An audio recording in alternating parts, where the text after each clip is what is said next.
unlike most other faiths, Christianity is investigatable. In other words, this isn't true of all religions. In fact, virtually no other religion like Christianity invites investigation.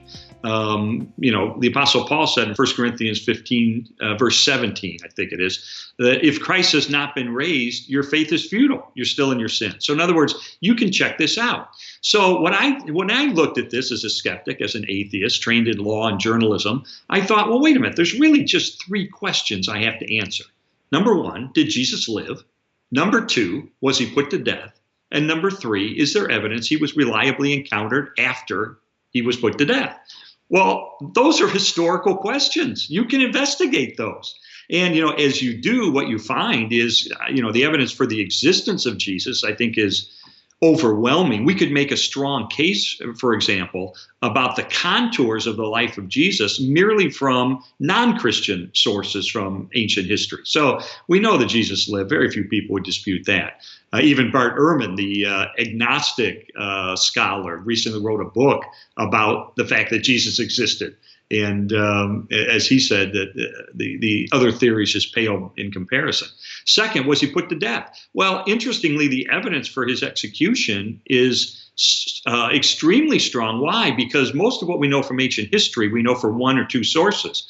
For the execution of Jesus, we not only have the sources in the New Testament, we've got 5 ancient sources outside the New Testament, confirming and corroborating his execution, to the point where the atheist New Testament scholar Gerhard Ludemann says the death of Jesus by crucifixion is indisputable. And then we have, was he encountered afterwards? Well, we have an empty tomb. Even the opponents of Jesus implicitly conceded that the tomb was empty.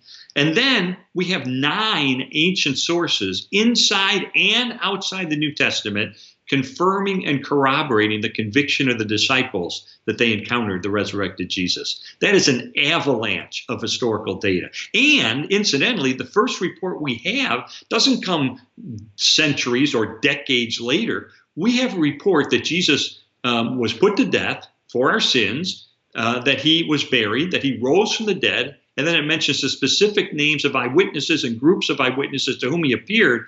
This report has been dated back to within months of the death of Jesus. I mean, this is historical gold. This isn't some legend from centuries later. This goes right back to the scene of the event. So, when you think the first 2 biographies of Alexander the Great by Arrian and Plutarch were written 400 years after his life, and they're generally considered reliable.